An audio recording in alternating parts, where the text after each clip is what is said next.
Hey guys, welcome back to the channel. Now, the Home Office has just released a new white paper that shows some of the changes that has been passed into law officially, and some of the details on the gov.uk website has also been updated to to reflect the implementation that has been made. And some of these changes impact those who are coming into the UK on a student visa, planning to apply for the graduate road visa, impact even the work visa. There are also changes that impact the ability of employers to be able to sponsor those who are looking and getting on the skilled worker visa. I mean, to be honest, it's really a whole lot, and these changes will take effect in the next couple of months, and the implementation of these changes practically everything, ranging from what happens when your student visa expires, what happens when you get your skilled worker visa, or when you get an employer that offers you, a job, or what happens, or what are the options really available for those who are planning to stay back in the UK and be able to work and build a family here. So yeah, this is really a whole lot, and I'm sharing with you guys the full details in this video. If it sounds like something you'd like to know more about, don't go anywhere, keep watching to the end. And if you're coming across my channel for the first time, do also hit on the subscribe button to join the amazing growing family. So yeah, without further ado, let's get right into the video.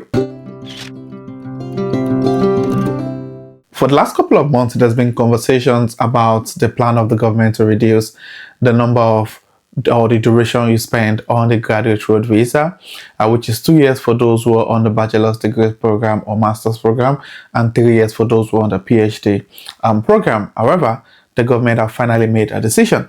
Now, as you can see on the screen, the government has also announced that from the 1st of January 2027, the post-study stay period for international graduates will be reduced from 2 years to 18 months, following data showing that many holders were not transitioning into graduate level job as intended. Now, this information has been published on gov.uk, and as you can see on my screen now, if you go to the graduate route visa webpage on gov.uk, this change has been added to it. Now, it now says how long you can stay on the graduate route visa. Now, what this is saying now is that you're going to get a 2 years visa if you apply for the graduate road visa before 31st of December 2026. However, if you apply on or after the 1st of January 2027, you would only be able to or you will only be given a 10-month visa. Now, if you have a PhD or other doctoral qualifications, it will last for 3 years. So the visa will start from the day your application is approved. Now, what is happening here basically is that based on the figures released by the Home Office, it says that the number of people who moved on the graduate road visa and the proportion of those number eventually getting, a graduate job, the number has reduced massively compared to what the government expected.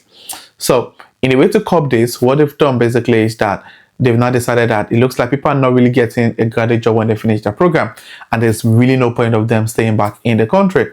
So the decision now is to reduce that. They've implemented it. Now, this is how this is going to impact those who are planning on coming to the UK. The implementation is that when you apply for your graduate visa on or after 1st of January 2027, you will no longer be getting the 2 years, instead you'll be getting the 18 months. Now, what this means basically is that if you come into the UK on the current September cohort and your program is for 18 months, it means that you're not going to finish your program until after the 1st of January 2027. What that means basically is that it will impact the number of years you can stay or the duration of a graduate road visa.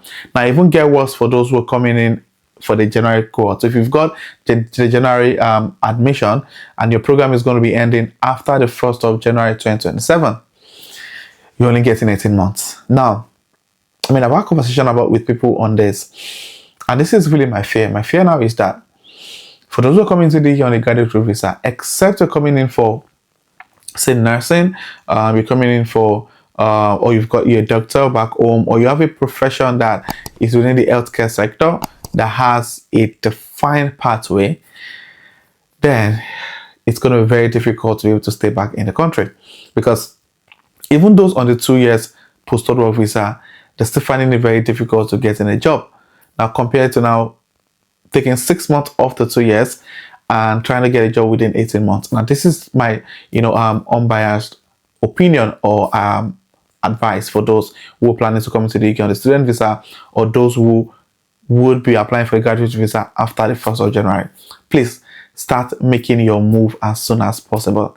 And when I say move, not necessarily leaving the UK, but whatever you want to do, start from your day one, or the day one you move into the United Kingdom, because it means that it's going to get more difficult for people to be able to stay back in the country when their postdoc visa is about to expire, or when their student visa expires.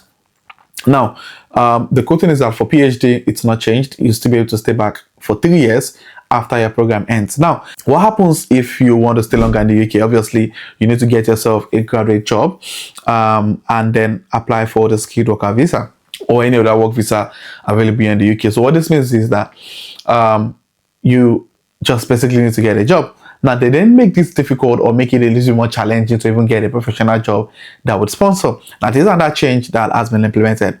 Now, in addition to what I said earlier, the immigration skills charge, which is called the ISC, paid by employers sponsoring foreign workers, will increase by 32%. The first upward review since 2017. The revenue will be reinvested in training British workers and reducing reliance on overseas recruitment. Now, what they've done here basically is they've made sponsoring overseas workers less attractive to employers. So it means that it's going to cost an employer more to be able to sponsor an individual. Now, what this means is that this is going to impact the decision of private organizations, growing companies to want to sponsor overseas workers, because they're going to be spending 32% more than what they used to spend in the past. So even if you're able to get a job, it even get more difficult for you to be able to get your employer to even want to sponsor you. So one, they've made the student visa route less attractive by reducing the number of period you can get the graduate visa for. Now, even if you find a way to get a job, they are making sponsorship even less attractive to employers because it's costing them more now to employ. And that's what the government is implementing. So that's one of the things that will be changing.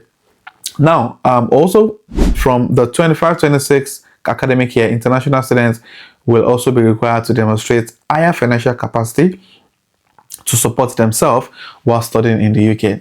So basically, they just want to be sure that people actually have enough funds. Because one of the things that has really been happening in the last couple of months now is that most of universities are actually withdrawing their sponsorship because they discover that most people are struggling to pay back the balance with their tuition fee at their grade time. So I've had about 4 different situations in the last couple of weeks of people whose university withdrew their CAS.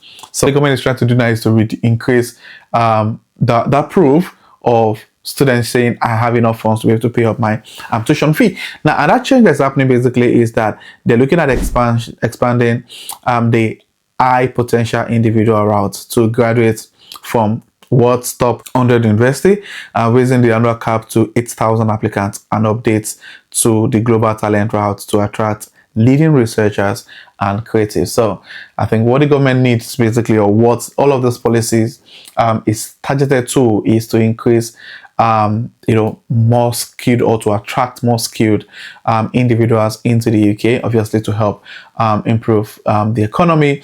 And they feel that they're not getting that from those coming to the UK on the graduate visa or on the student visa.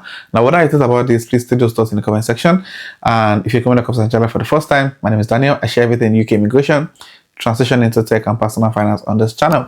You might want to hit the subscribe button to join the amazing growing family. All my returning subscribers, thank you guys for being here. I really do appreciate you guys. So this will be the end of the video, and I'll see you guys in my next video. Thank you.